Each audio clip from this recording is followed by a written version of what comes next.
Wong pengalaman iku benten. Wong nek kena gula niku gampang carane. Pamane jenengan dralah niki sukune utawa sikile kena gula niku gampang carane. Cangkemmu lho kok. Kene iki sing wis lara kok. Piye gampang carane? Pamane abahe kena gula bae ampun kena gula. Sikile kena gula niku gampang. Piye? Disiram banyu mesti ilang. Kok iso iki lho? Kuwi jane mudeng kesehatan ora ta kuwi. Wong ki penyakit kok jangkit juruh. Lah kula ora mboten ngomong penyakit. Mangsa kowe pengen dhuwur. Pripun jar? Gelem kok. Awake dhewe iki sak meter kotor. Aku ya wis gak monggo taun 2000 selawe 2030 nu dagelan sing dibayar ki dedeke. Terus sakmene iki pancet kowe 750-an. Ora iso mundak. Nek kowe pengen dhuwur, lah nggih. Caranipun pripun ben dhuwur? Ben dhuwur pripun? Ampre dhuwur. Nggih. Menek lho. Menek wit klopo. Oh, dhuwur lah. lho mboten dedeke to. Lah sing ngomong dedek sapa? Aku ora butuh pengen dhuwur. Menek padha karo kencing manik disoki. Assalamualaikum warahmatullahi wabarakatuh. Abah Kiro. Waalaikumsalam warahmatullahi wabarakatuh. Nggih. Jan Kagem panjenengan, kagem sing rawuh sedaya. Assalamualaikum warahmatullahi wabarakatuh. salam. Alhamdulillah. Alhamdulillah. Barokah. Allahumma Amin. Allahumma sholli ala sayyidina Muhammad. Amin. Jaluk sing enek kabelele. Matur nuwun Mbak Cange. Nggih. Sok lakon sowan wonten Jakarta. Mapan wonten Tugu Proklamasi Harlah Nahdlatul Ulama yang ke-95 menuju satu jagat satu abad. Satu abad. Nggih. Amin. Nggih. Kembang waru wadai tampah NU saya barokah. Amin. Amin. Kembang pari wohe tandur NKRI semakin makmur. Amin. Kembang gedang kembange manggis Kiai Dalang tetep polaris. Amin ya rabbal Amin. Ono beton dicampur cengkeh penonton rezekine akeh. Amin. Tak dongane. Kembang gedang kembange nanas sing diutang padha lunas. Sing banter ke utange akeh. Luar biasa malam ini. Enten melih setunggal melih. Kembang napa melih? Kembang kemangi. Neng Bekasi mampir Jakarta pepadi semakin jaya. Amin. Nggih. Luar biasa. Alhamdulillah. NU wayangan. Lak menika mboten aneh to, Bah. Sampun asring to NU wayangan niku. Biasane ten Jombang, Nggih. ten pondoke keluarga Caimin, Nggih. Pak Muhaimin Iskandar wonten Denanyar, wonten Tambak Beras, wonten Dalem Gus Dur, wonten pondok-pondok pesantren seluruh Nuswantara wayangan. Palembang kulino wayangan, Lampung kulino wayangan, Kalimantan wayangan. Pokokipun wayang kulit iso jejeg waton Nahdlatul Ulama tetap jadi bentengnya, pengayomnya seniman seniwati maupun budaya. Hebat. Iku karena dawe para kiai merawat tradisi untuk menjaga NKRI. Leres. Kula nggih garis ngandhapi, Bah. Wingi lak kula sowan wonten dalem jenengan Medion wonten gambaripun Gus Dur ing ngandhap wonten seratan benjang niku sing bejo sing gelem nguri-uri tradisi. Dawuh Gus Dur ngaten nggih, Pak. Nggih, niku leh dawuh wonten pondokipun Mbah Kakim Sekar Putih Nganjuk. Rikala semanten kula galau. Wah, galau Kyai Sepuh ya galau barang. Karena melihat budaya yang terkikis, dek sedelo nika wayang kulit tak kaya arep entek. Oh nggih. Leres. Nah, contone toprak-toprak tobong, toprak ludruk tobong, wayang wong tobong. Nggih. Semakin enggak ada, lah kula galuh. Terus kula sowan Gus Dur rikala rawuh wonten pondhokipun Mbah Kakim, kula matur.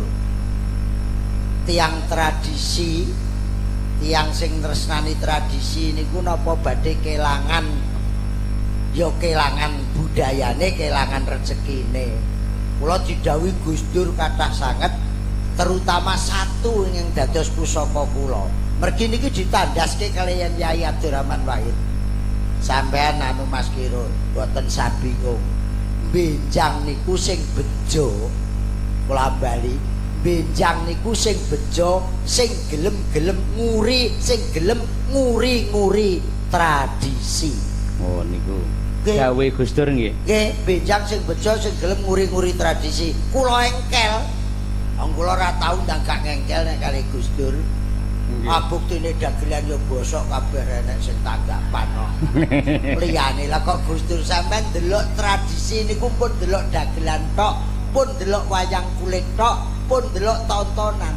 Tradisi itu tradisinya bangsa Indonesia yang seneng silaturahmi, yang seneng menjaga adanya toto kromo, jaga budi pekerti, jaga NKRI, satu nusa, satu bangsa, satu bahasa. Itu ciri khas bangsa Indonesia, merawat tradisi untuk menjaga NKRI. Hebat. Iku. Nggih. Mula alhamdulillah. Mila kula dalu niki Yai Agil tasik mirsani niki. Yai Agil Sirot, Pak Zulkifli. Pokoke nek ngantek wayang kulit niku ten Indonesia entek. Nggih. Seni budaya tradisional napa mawon. Tradisi niku entek ten Indonesia sing paling tanggung jawab setunggal. Sinten ya Tanda? Sinten nggih. Nahdlatul Ulama. Kok Nahdlatul Ulama nek nganti wayang ora enek tradisi ra ono. Niku sing paling utama niku sing melu tanggung jawab Nahdlatul Ulama. Sebabe napa? Lah sebabe siar agama Islam, budaya yang ada itu sebagai penjaga sing ngayomi, sing lindungi namung Nahdlatul Ulama, karena warisan daripada kiai, daripada ratu-ratu tanah Jawa sing Islam. Oh nggih. Nek ngampek ra iso ngopeni tinggalane jeng Sunan Bonang, Sunan Kudus, Sunan Ngampel, Sunan Muria, Sunan Derajat, Sunan Gunung Jati, ngantos jeng Sunan Kalijogo, ngantos jeng Sunan Kudus, Sunan Giri, Raiso, wah ruwet. Mula saking menika alhamdulillah gayung bersambut Nahdlatul Ulama, MOU kalian Pepadi, kalian HKTI untuk bagaimana budaya ke depan untuk menjaga NKRI. Leres nggih. Tepuk tangan untuk Pepadi, NO dan HKTI. Matur nuwun. Dawuh leres. Enten melih nek apa NO ne sing diurusi kan kebangsaan. Leres. NO niku waduh urusane kathah. Kebangsaan niku Nahdlatul Ulama. Kerukunan Nahdlatul Ulama, keberkahan Nahdlatul Ulama. Niki nek ngampek seni budaya niku terkikis. Paling ora wayangan kok ora enek. Iku enak sing tanggung jawab nek bolone Haji Bambang. Sinten? Cak Imin, Mohaimin Iskandar. Banon-banonnya NU niku nek ngampek ora wayangan, remuk kowe tenan. Mulane kok malah ngancam lho. Tak ancam wong DPP ya ora ndang wayangan suwine ran. Ono alhamdulillah wayang kulit lumadi Cak Imin mesti naik paling ora kaya sing ning gambar-gambar niku. Wah nggih.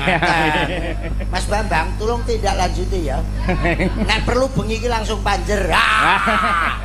Amin. Nggih wong piyayi nanggak wayang niku lha nggih ngentosi wanci. Cak Imin wau nggih wonten wonten sedaya wonten milanipun alhamdulillah. Lah Pepadi ra Persatuan Perdalangan Indonesia niku ra nggih pinangka manajer yae, manajemen, tapi segala sesuatunya kan ingkang kawogan. Leres. Ning luar biasa sakniki Mbak Cange. Pripun? Wayang dulur-dulur sing nang Jakarta, jangan khawatir budaya akan hilang.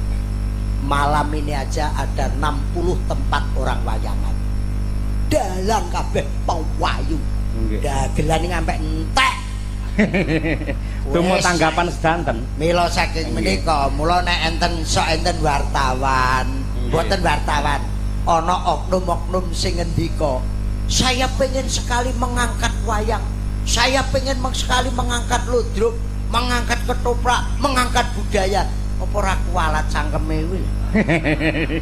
Wayang budaya rasamu angkat, malah kowe iki diangkat teko budaya wong manganmu mergo iso tulisan kuwi. Nggih. Bar ngangkat wayang sing ngangkat uripe wong-wong iki malah wayang kulit. Leres. Ya pengrawit ya dalang ya yoga ki diangkat karo wayang kulit. Renek kuwi arep dalangi sapa? Lah nggih. Ning ngeten, Mbah. Nggih. Ngendika jenengan dalu menika lak kathah wayang kulit mboten namung wonten tugu proklamasi to. Nggih. Kenging menapa jenengan ing ngatasé kathah pagelaran wayang kulit tur jenengan tebih saking Jawa Timur kok milih teng mriki? Ayo. Kok ning Jakarta? Nggih, kok. Niki perintah. Perintah pripun? Siji perintah ketua Pepadi, loro ya mergo Nahdlatul Ulama. Ora manut kiai-kiai kuwalatno aku. Wah nggih. Istilahé gandel sarunge. Nggih gandul sarunge ulama. NU nunut urip. Oh. Nggih. Ah sing ora ngaramke rokok ya iki nunut wujud niku wae. Ayo, nggih. Liyane jare rokok haram NU ora ya nunut wujud ning NU wae. Alhamdulillah gandul sarunge ulama, gandul sarunge kiai. Insyaallah sing sampean ngendikake wau PBNU Pancasila Bhinneka Tunggal Ika NKRI harga mati Undang-Undang Dasar 45 ini sudah tanggung jawab kita semua. Sebelum 4 pilar digerengungkan, diproklamirkan, tapi PBNU sudah pertama NU ke depan untuk menjaga NKRI. Hebat. Amin, alhamdulillah. Nggih. Pun pokoke wayang niku sing ngopenge NU Pasapait mriku. Film India niku ora ya enek kalimat sing enten nggih wayange wong Jawa niku. Nggih. Kalimat Syahadat, kalimat Sodo kono Semar ya ora enek, anu ora enek sing enten nggih mriki. Apa enek India Semar? Mboten enten mriki. Gareng ya ora enek, angel goleki gareng. Nggih. Ha India wonge dhuwur kabeh. Kok gareng iki kon kudu ngene. Lah iya. Bayangno nek wong India dhuwur terus kon pincang ngene lho piye. Ono makane sing enek nggih ten mriki niki. Nggih. Kula sinau melih bojone Janaka, garwane Janaka ni bojone Janaka ni Sembodra, Sri Kandi, Larasati. Sing enek ya kene, kono ora enek. Kono apa? Wong kula nu ngrasakne film India, sinetron India niku polisi ya mung sitok kok. Tuan Takur karo Vijay niku. Liyane ra enek. Lah kuwi sing karaktere pas kok ya. Sing anu nggih namung niku Sengkuni ten mriko PC sisih kene ya ora. Kono kan nganggo ngene-ngene ngono. Nggih mula alhamdulillah monggo sami-sami dijagi ingkang wigati kita berdoa bersama-sama keberkahan di kita bersama Nahdlatul Ulama. Allahumma sholli ala Muhammad. Kula tak nembang. Monggo, monggo Pak. Iki urung ditembang niku kuwi lho, kuwi lho. Saiki aku nganggo ngene iki ya wis tenang. Kemajuan nganggo. Majuan dagelan gaul. Tablet barang. Raketang mripate ya ling-ling. Tulisane tak gawe gedhi-gedhi lho, Nduk. Bareng ngalih aku ngamuk. Lah ngeten iki kan. Nek kula nggih syukur lho, Mbak Cange. Pripun? Generasi saya, generasi Pak Kondang, Haji Teguh. Nggih. Generasine sing sepuh-sepuh niki. Ini generasi paling barokah. Kanggene kula. Nggih. Mengke sak anak-anak sampean wis ora ro. Niki sing nom-nom niki ya wis ora mudeng. Kula rak cituru, aku cik numpak cikar. Nggih. Bane sing gak anu gak ngono. Nggih. Gamelan rene tepane cikar ya. Aku cik roh cikar, ya cik roh truk. Nggih. Dua dimensi. Nggih. Aku sik roh wayang kulit lampune Petromah. Terus anu kabele lenga kae ngotosi dalange. Nggih. Bengi-bengi penitine ngompo ning kono. Cit. Cit. Terus kaose lampu ceblok. Lah nggih, jaman Saiki wis roh lampu ngono. Bar ngoten niku. Nggih ta? Nggih. Cek nemoni dua dimensi. Biyen doktek rek. Doktek rek. Tik. Saiki wis ora enek. Saiki wis apa-apa nganggo tuk tuk tuk tuk tuk tuk lho. Berarti bejo urip kula. Nggih. Jek nemoni pecel pincuk lambarane dong jati. Saiki wis plastik kabeh. Jek nemoni truk di di starter kok ngarep reng. Terus anune sing nggo nguntir ini nyampluk raine sing nguntir. Jek nemoni. Nggih. Lah niki wis karek tek starter. Lho niku mula saking menika generasi kula niku generasi beruntung masih mengalami dua. Jek nemoni wong macul, wong mluku nganggo kebo utawa sapi. Garu nggih. Garu laku. Kayak nika ya seniman. Pangkur mbuh dandang gula butuhe nembang. Alon-alon watane klakan aja mengko. Lolo jual lolo alon bayan nduk yo ya. Terus sapine ngletong mak blok ngono. Iya. Apike ram niku. Malah dadi rabu. Niku sakniki wis karek traktor lho. Nggih, kemajuan. Sampai napa pirsa? Tek tek tek sret. Tek tek tek tek sret jenenge ani-ani. Oh, ani-ani. Ani-ani niku riyen didol tek tek tek sret bar kuwi diagemi terus dipepe. Nggih. Saiki wis ora enek. Mboten enten niku wong ani-ani ya renek. Merang kuwe renek. Nggih. Sakniki wong wedok niku biyen merang kanggo ora ditutu Mas. Wong merang ki merang ketani rengi kanggo wong bayek kowe butuhne. Lho, kangge napa? Naluri Mbah biyen dibong bar Nggih. bayek bar didusi wong terus kon nglangkai ngene iki. Kuwi biyen rong enek antibiotik kok karepe bendang garing ngono kok. Iya. Kok iso dipanggang. Nggih. Ora ngalami nduk kowe tenan. Nggih. Saiki wis karek suntak, suntik. Mula wong biyen ninting-ninting. Nggih. Ora enek wong biyen jebrot. Mergo begitu bar nglairke tuku tagen 30 meter. Dicencang ning cagak kono wer wer. Jenenge bengkungan ning kene taline ngruwel. Nggih. Wonge ninting siji menjaga kerampingan tubuh, Terus? loro sing lanang ben gak moro angel ngudari. Kula saiki jebrot wong lagi umur 6 bulane wis meteng neh wong gampang. Nek biyen ruwet ngene iki payah. Atro bar bayi wong putri sirai diteplok kunir karo beras moblong-moblong ngono. Niku karepe pripun? Sing wedok ora gelem moro rupane kaya buta pas rambuté diure nadang-nadang. Enten melih. Napa? Itu sekarang nggak ada. Kula jek nemoni bar mbayek disendenke kon senden ning pangeran gak oleh lungguh gletak. Sandinge ana sapu gerang diwalik diarani tumbak 1000. Diweni klopo, weni brambang, weni lombo. Maknane bojomu bar lairne jek topo 1000 dina wong lanang aja mara rono. Oh. Kon ngempet 1000 dina. Saiki po kuat po. Bar senden terus sikile jejak ki nek Mas Gondang eling ki mbloro nggonmu barang tenan Mas Yoyo. Nggih. Senden ngene sikile jejak pojokan amben terus enek wilah di ping ngene disari ireng putih jenenge slira. Slira lah nek saiki lambang ireng putih rak jembatan zebra kae. Lah kuwi maknane kon jejak wong lanang aja rono sik jembatane jek rusak ngono. Iya. Karepe wis. Ning apike sedaya niku lek enten maknane nggih, Pak. Enten maknane. Mbah biyen ngono ki enek maknane kok. Nggih. Pripun ajeng nembang napa niku? Saiki apa enek urusan saiki. Wong donga biyen mandi-mandi mergo yakin kok. Nggih. Istighfar, sholawat, zikir to lagi donga. Mandi. Ceguk-ceguk ngaleo neng. Ceguk-ceguk ngaleo neng. Seluman-selumun. Selamat. Mandi biyen. Wala-wala ku Wato. tombo teko lara. Oh. Tombone wong biyen. Apik men ya istilahe. Nah istilah biyen bismillah ya dadi ilah. Ilah. Wong rong apal Ramadan dadi ramlan. Fardu dadi perlu, wali-wali daya dadi weli-wel lho. Nggih.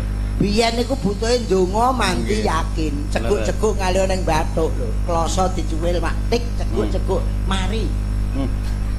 Anyang-anyangen iki. Hubungane apa kuwi karo kuwi kok jempolan ditaleni merang. Iya ngene. Lah nyatane ya mari kok. Mari wong-wong ku guyu ki ya nglakoni.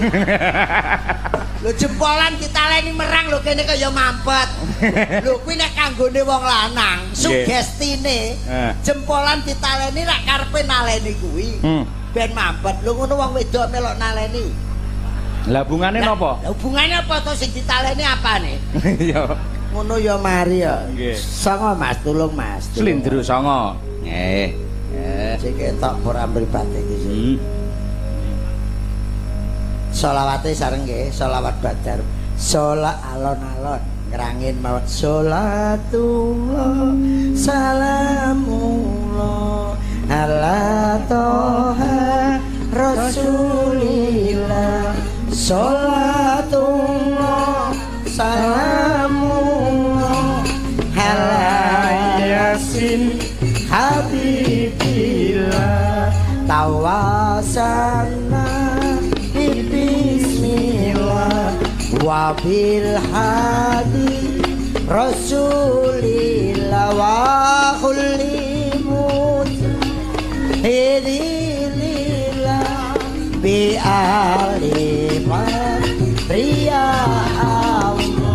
tanggal 26 lahire NU ijo benderane NU gambar jagat simbole NU lintang songo lambange NU Suriah ulamane NU Tanfitiyah pelaksana NU Gampe Ansor pemudane NU Fatayat pemudine NU nganggo usoli saulate NU Adan pindo Jumatane NU nganggo hunut subuhane NU adzikir bareng amalane NU sholatullah salamullah ala toha rasulillah sholatullah salamullah ala yasin habibillah tahlilan hadiyahe manahiban wasilahe NU wirid dan rutinane maulid dan sholawate bapakku NU ibuku muslimat kakangku Ansor Mbakyu Kufa Dikir wirid saben malam Jumat mule mesti nggawa berkat sholatullah salamullah ala toha rasulillah sholatullah salamullah ala yasin Allahumma shalli ala Muhammad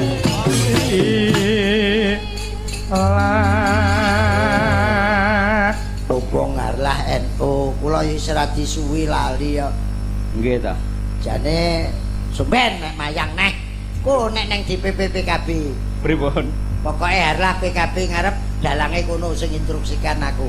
Amin, amin nggih. Kabupung sing tukang gawa dhuwit ana el. Haji Bambang el ngono. Nggih. Nggo nang kono ya lawatan ya lawatan ya lawatan. Mares NU nggih. Ngono. Oke, ayo dagelan loro. Serambatna Mas. Iya. Mas Timbul pedhuk tanggane. Sing sayo sing rukun. Yo. Apa ayo nyam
Rapopo wong Cik Nom. Lah nek aku digarap ngono ya remuk to.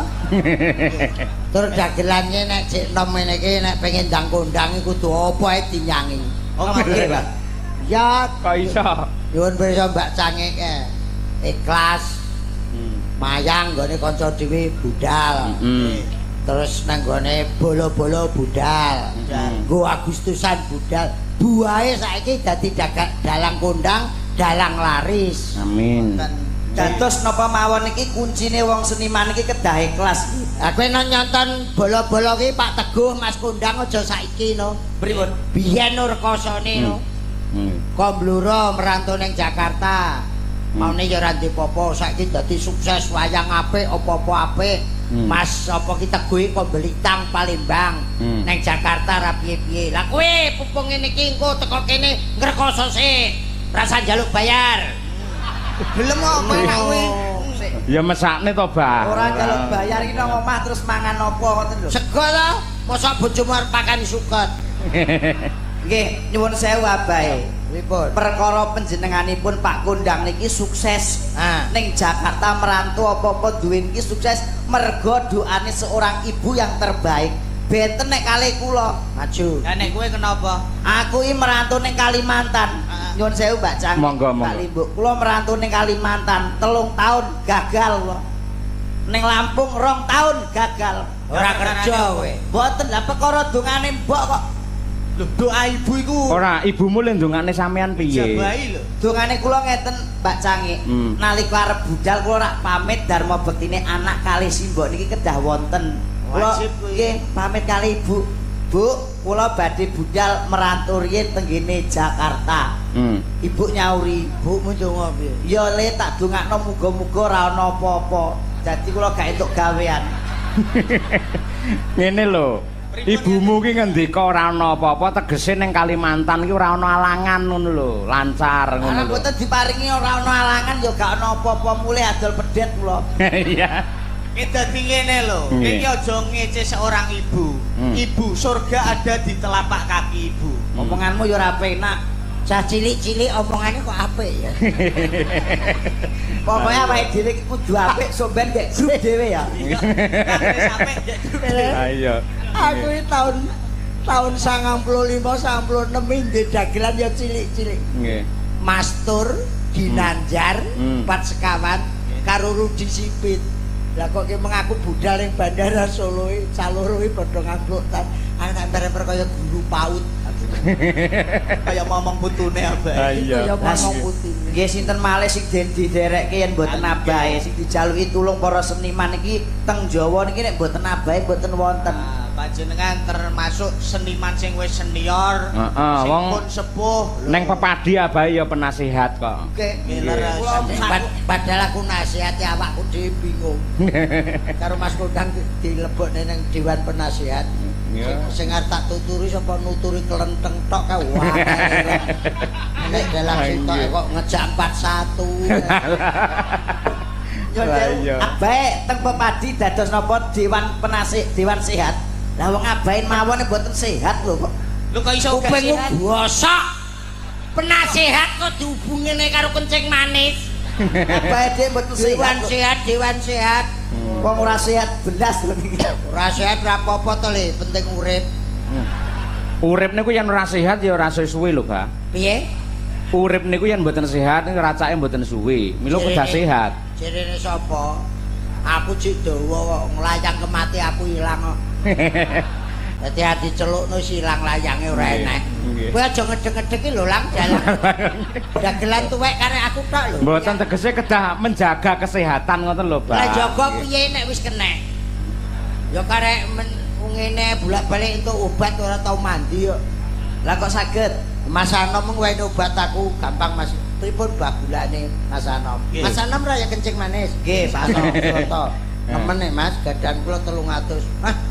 Kula 350. Lah niki pun radi mudhun. Lah napa Mas angus resepe?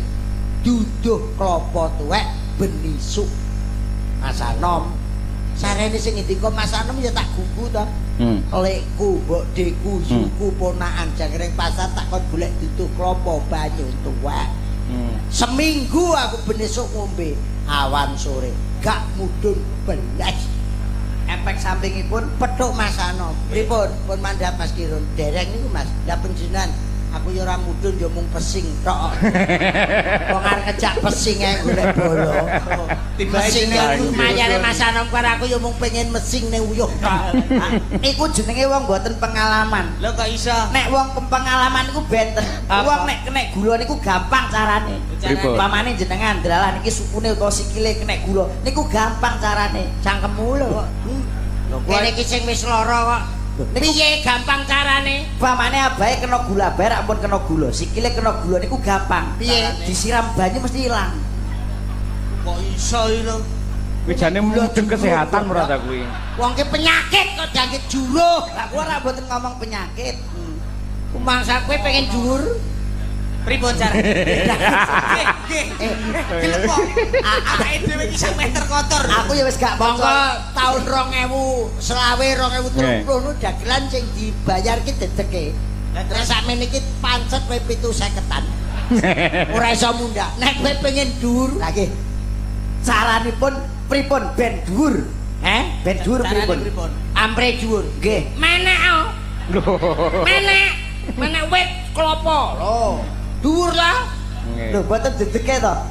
Lah sing ngomong dedek sapa? Aku ora butuh pengen dhuwur. Menek, padha karo kencing manis disoki. Soki banyu kuwi mung lho. Kedah menek ben Dhuwur dhuwur. mangsaku ya dewa karo nami kula Kirun saking Madiun sowan mriki ngaturaken panuwun rina lan wangi ngibadahe kanthi tekun Indonesia gotong royong guyub rukun Indonesia gotong royong guyub rukun. Jenengmu Kula kenalan Mbah nggih. lah iya Velop nami kula. Mbak Cange Pripun? gamelan paling apik nek teng Jakarta kabeh. Nggih. Wayang apik-apik ning Jakarta Wah, kabeh. mlumpuk teng mriki kok. Wilalah kula nemokne cap bluro loro niki. Nggih. Kula nggih niki kula abadikan kula sukani jeneng gamelan pelok kali slendro. Wah, nggih, Jok nggih. kritik, jok kluthuk. Nggih. Percil Yuda, Hengki TB. Nggih. Lah Hengki Andi, lah niki pelok kali slendro. Nggih. Monggo sok ben ora nggawa kumplitan. Wis ora dijak pelok slendro. Melu to pokoke nututi ngono. Jenengmu sapa kenal? Ora dijak melu mondol. Heeh. Nah. Model monggo golek iwak. Pelok nami kula asli saking Blora sowan mriki nderek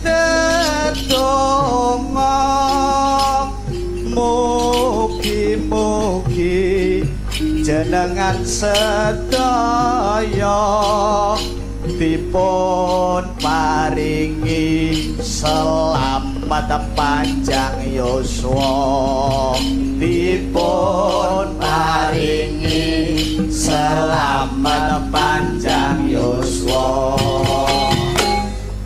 Jos. Genti. Ayo kene Jenengmu sapa? Kula nggih. Gak lekmu, mbahmu lho kon melu. Nami kula niki asal Lendro asli, awakku cendek ya kurang gizi, yen aku nesu ibuku wedi, ati canda dirangkul terus dimiki, dicanda dirangkul terus dimiki. Labene tak tepapuk malah. pancene iki kaya bayi ora sik ndusel ae. Kok jaluk tur ibuke ora iso bayangne ya bayi cilik mak srit-srit ngono. Lah iki tuweke kaya ngono kaya disedot diserong PK no. Ora kempes ibu. Sampeyan iki nggih saru to, Bah? Nggih iso saru. Maksude dimiki niki dimiki banyu putih ben sehat. Terapi yang paling sehat bagi kesehatan itulah adalah air putih. Icanda dirangkul terus dimiki. Ngomong kowe iki nek ngelaki ngomong. Oh, njaluk ngombe to ki Pak. Oh, lah kene iki banyu akeh wong ngelak kok. Nyemoni wong. Icanda Rangkul terus dimiki. Wis Ngelak. Mbok kondo to. Pripun dulur-dulur mriki pengen ngemiki mboten? Dicanda dirangkul Terus Ini pengen ngemiki. air putih sehat tak sehat. Terapi yang paling apik ku air putih. adalah air putih. Loh, sehat. Pripun ibu-ibu yang wonten mrika pengen ngemiki mboten? Derek ngemiin apa mboten, Bu? Dicanda Rangkul Ibuke mesane njaluk ngemiin. si akeh kok nek rong pet 5 botol ae sik enek. Dicanda dirangkul terus dimiki. kok iso mok pas nirunge. Terapi air putih adalah mbahmu. Kowe sehat, ora dicandak dirangkul terus dimiki ora. lah kenapa? Dicandak dirangkul terus didusi kok. Sakne bah. dagelan cinom yo dagel-dagel Ayo. banyol-banyol. Dele iki kok Dagel banyol-banyol ning ya kudu dandani. Ini kan ya lumayan toh. Mbok menawa. Kuwi pakne sing nemen aja nemen-nemen to ditelepon. Lah ya lebokne kupinge wis cangkem-cangkem. Cangkem. Mlakune madhepe ning sinden monggo sareng-sareng la ilaha illallah la ilaha illallah la ilaha illallah Muhammadur Rasulullah. Nggih menika mayit badhe budal piyambak. Sae napa sae? Kayak wis kepengin to, Bah. Kowe ya ora penak to. Lah kenapa? Cah nom iki yo ndisi iki ora penak iku jenenge ora apik. enggak penak omonganmu ya ora penak lho iki bakal. Nggih nyuwun sewu Mbak Cangik, Mbak Limbuk. Contone Karepmu piye karepmu? nggih nyuwun sewu, kula paringi conto mawon, kula paringi gambaran. Kula caosi, Mertamu tenggene tiyang. Nggih. Merdayuh. Ya. Ning gone wong ana wong tuwa kok madang dhisik iki ora apik. Canom Bener. disiki. Canom kok mangan dhisik iki ora apik. Ora apik. Padha ae cah enom kok mati sik ya ora becik ya ora apik. Lah piye? Ya sing tuwa sik cangkemmu. Dagelan rung patek kondange ndongane sing tuwek. Aimu. Nggih. Sing tuwek sik mati sik apa nek tuwek ki hake mati hakmu apa? Allah taala kuwi ana genggemane pangeran. Klopoe ceblok ora kok tuwek tok, bluluk ceblok. Nggih. Peleme pentile ceblok. Dadi ora kok sing tuwek. Lah ki sinden ki anak wedok iki. Nggih. nggih. Iki paring 12, 15, 16. Kurung karuan nduk nek sing mati kowe sik canom. Santai. Aja kuwatir, Mbak. Aja kuwatir. Terus aku tuwek kirun mati sik sing umur swidak urung karuan. Nggih. Urung karuan sing kowe mati dhisik utawa aku sik sok ditenono. Ra iki sing dhisik. Wis ya. Rasa wedi ndro. Wong sing jenenge wong urip lek antri mati to ndro. Nggih. Aku karo kowe ya padha ora ngerti sok sing mati kowe sok apa aku sing kere apa aku sing kere kowe sing dhisik aku ora ngerti. Ah kuwi lho. Ditenono mesti kene dhisik. Wis ora apa-apa aku. Wong mati ya wis duwe sangu lho. Sangune apa wong mati? Ya duit. Wong mati kok sangu dhuwit ning kono apa ana bakul Kowe sing jajan. wong goblok iki kowe. Kok iso? Bakul bakso, bakul sate, bakul mie ayam ki nek mati parake ning ndi? Yo ning kuburan. Lah nek ning kono bakul kowe ora tuku. Angel omong karo bocah pengalaman ngene angel. Angel aja digarap. Bocah nek wis tau roh akhirat ya ngono kuwi. Omonganmu Kuburan kok bakul bakso.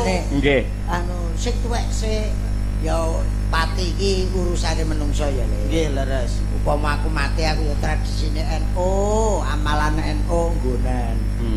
Mawane aku mati sik no 3 dina nyuwun tulung ya dikir wirid yasinono.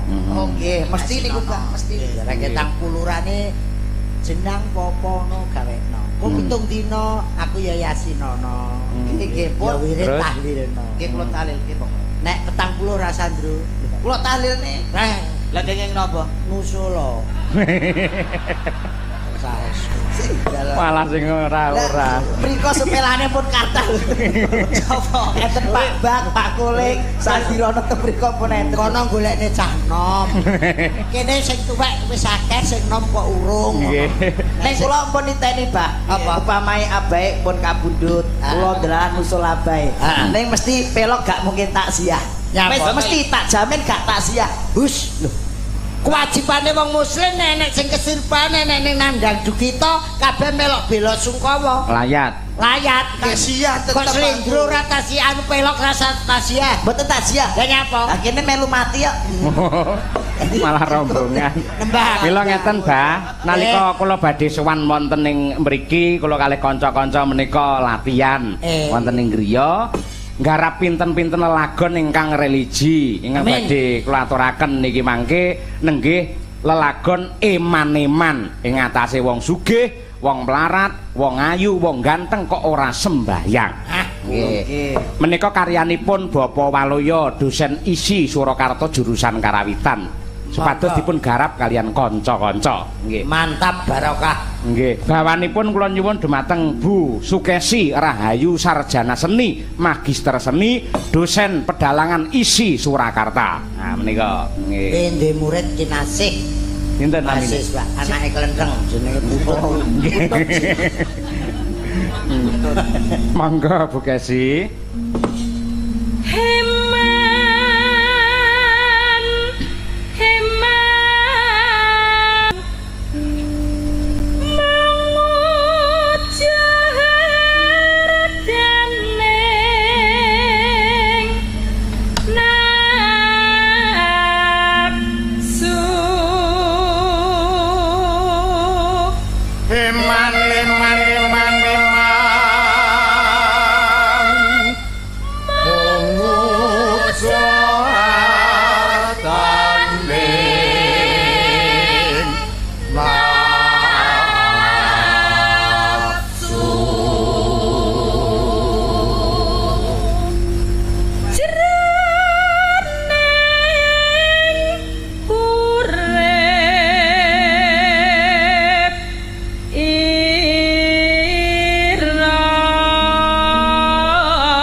Monggo Mas Taslim. Mubeng Taman Sriwedari ing tengahing kutha Solo.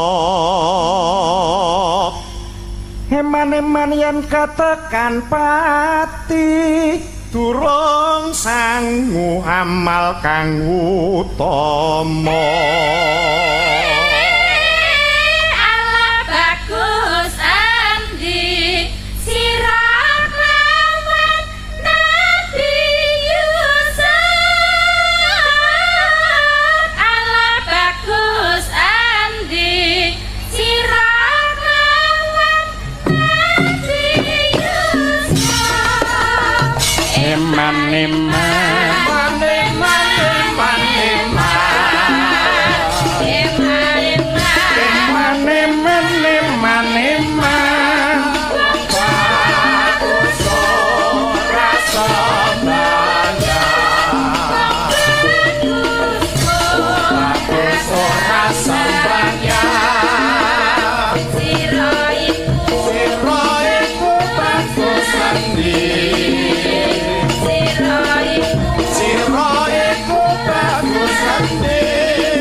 niki bah lelagon eman-eman yen ora sembahyang.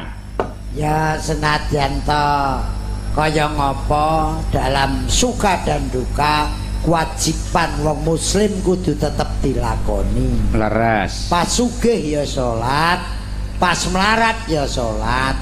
Kepara kula nek anu manten nggih damel patuladan kados sedaya nabinipun anu Allah taala. Dadi nyawang bojo kuwi bojomu sugih ya ora kaya Soleman. Nggih. Terus sing putri sugih ya ora kaya Ratu Belkis misale. Ngoten. Terus nek kesabarane ya ora kaya Kanjeng Nabi Adam. Bojomu garwamu ya ora kaya Siti Hawa. Gantenge ya ora kaya Nabi Yusuf. Ayune ya ora kaya Siti Zulaikha. Jodoh diberikan Allah kita syukuri, eneke ya mung kuwi bojomu, sing putri ya kuwi syukurana wis ora sah mok padak-padake karo liyane. Nggih, mergo ganteng ya luntur, ayu ya bosok. Leres. Amin. Nggih, leres. Wong ayu niku lak nggih mboten langgeng, mboten lestari, enten watese nggih, Pak nggih. Nggih, kula saire Pak mantep nika nggih sae. Pripun? Ayo eling pring pangeran pangkatiku pinangka sampiran nyawa amung gaduan bondo amung titipan pungkasane yen mati nyemplung kuburan rampung. Nggih, nggih. Nggih. Nyuwun sewu, Arep ngopo? Nyuwun sewu, Mbak Cangik, Mbak Limbuk. Arep ngopo kowe? Abahe le nembang dos pundi wau? Kula kok rada krungu-krungu pripun? Kowe budhek ah.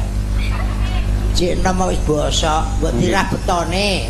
Kaya nangka. Kok gudeg niku? Nggih. Nangka budhek. Ayo eling pring pangeran pangkatiku pinangka sampiran nyawa amung gaduan bondo amung titipan pungkasane yen mati nyemplung kuburan. Lah ngoten niku nggih mboten sae to, Bah? Mboten sae piro? Lah nek kala wingi abahe rak nate dawuh dhateng anak-anakipun, wong urip ning alam donya angamalo sakake paribasan kaya arep mati. Ya iya, sedekah nek pentuk rezeki sedekah, bondomu monggo sedekah. Kula niki mboten manut abahe, manut tembange Mbah Mantep wau. Lah kok isih ya? Derajat pangkat amung sampiran, nyawa ampung gaduan.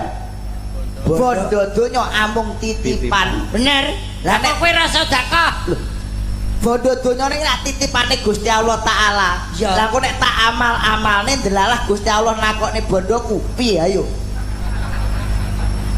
Koclok bocah iki. Koclok nih, Mbah. Nggih.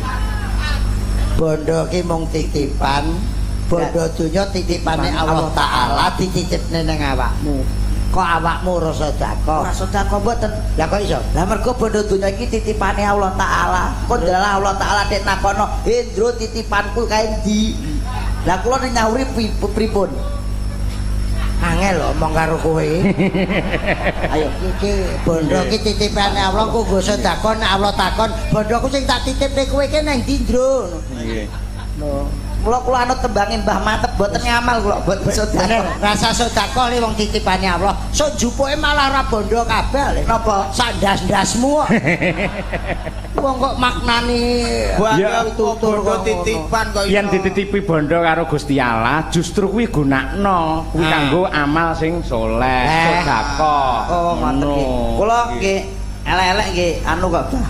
Kados Mas Dalang. Kaya Nggih, kaya Bu Kesi. nggih kados Bu Kesi, Bu dosen, wae ora ngarang nembang eman-eman. Kula nggih lagune religi to paling enggak. Weh. Wonten Jakarta ya, tegene Harlah NU ini paling enggak iki mempunyai inisiatif kanggo NU. Lagune nggih religi. Nanti kowe gawe tembang religi. Kanggo cah sing wis gak enek-enek kuwi. Kok cah sing gane-gane kuwi? Sing mati iki lho, Mbah. Apa? Lho lagune ana tangis kelayung-layung. Iki Ya. tangise rondo sing lagi bingung. saben bengi ati uli turu dhewe kakno sing ngancani ditumpaki arang-arang ditutupi anjang-anjang tumpaki arang-arang lho kok tumpaki pripun iki Mbah pripun omahe ndi cahe kowe omahe ndi kok menawa nek butuh oh bocah kok ora tonton lagu apik-apik kok iso teko ana tangis piye kuwi mau kelayung-layung ana tangis kelayung-layung apik lho jane iki tangise rondo atine bingung oh sing lanang masake nggih ternyuh saben bengi gak diuli tinggal mati kok turu dhewe gak no sing ngancani sakne ditumpaki alangar omahe kuwi tak kapuk lambemu sampeyan iki sanom nyanyi mang contone Bah sing apik ngono iki lho abahe tembange mesti apik Jakarta aja monggo dolanan karirmu pengen meningkat ya ning Jakarta ambles ya ning Jakarta ambles ya ning Jakarta apik kowe laris bosok ya bosok nggih kok teng Hongkong mawon Bah ora apa teng Hongkong mawon nang Hongkong ben nututi ditahan wingi kuwi lah abahe ki mboten lho modelmu sing gedhe wis ditahan jere wong-wong degdaya bar percil yuda aku rono aku ya ora kena masalah yo gangsar calurunge pancene wis wayahe dihukum bobo kono dang melu krepote wong tuwek nembangi sing tenanan di Jakarta nggih tur selenggah para kiai lho kuwi nggih selenggah ngisi-ngisini ya Allah ya Rabbi astagfirullah nggih tak jane blok M nek bang gedhe to Bang mbuh bang apa tulisane open lah kok dhek mlaku Jakarta memang luar biasa open kok gedine sakmono kuwi rotine sak pira lawang Jakarta tulisan open ndaraki open roti lah delalah enek londo mlebu kira-kira jupuk dhuwit weh mas do mlebu kono panas open saya nek pekok bareng londo jeneng kira enek kanca irian metu lah gosong tenan wonge wis beda bareng pengalaman banyol ngono lho ampun warai kok lagi nglatih kok ning panggung ya iki ampun sini nek tengisan malah ganti mboten suket iki suket iki lah suket iki piye aku tak sing ngalah wah iki trimo mundur lah pales lho pales mare loro niki mau nambekane fales lho aku tak sing ngalah trimo mundur timbang loro hatiku koyo ngene iki lho lagi ngetren ta oya bongkar ta oya bongkar niku Iwan Fales Bah malah tekan kuwi kok padha edane piye to kuwi jane sik tak rungokno sik wong larase ya pas iki pas aku tak sing ngalah nah kuwi apik limo mundur timbang loro hatiku apik kena didikempot niki nggih ta oya bongkar ta oya kira-kira didikempot padha Iwan Fales repe enten nembang-nembang ki lho sing meneh-meneh iki lho lah nggih badhe iki sapa ya nggih pun apal nek sing nomor loro kok oh napa perso nggih kenal wis kenal ngawi Cangawi nggih biyen bakul keripik tempe ayo nggih sak menika gantos ingkang anu nggih napa Jawi nggih wah wau kan religi sampun kathah ing diaturake saking tembang Jawa nggih iki ya dudu Jawa le sinten Slendro ki ya jare Bluro lho kula mboten Jawa mboke kok luar Jawa oh luar negeri Ambon mboke Ambon bapake kepok lho terus malah gedang lho anak-anak gluthuk lho anak-anak metu gablok iki opo gedang gablok kuwi sing roh ya omongane omongan bloro mumet kowe tenane sing roh ya sing endang tok lho Kang Timbul ya timbul karo Mas Kondang lho sing roh omongan bloro digoneng dinenti aku ya bingung lho nggih mbentang ketil coke ngono ki cocok ya apa jupuk sitoke piye leh ketil coke lho cah ngono ki iki cah loro ki nggih apa mbok nggih larase pelok ayo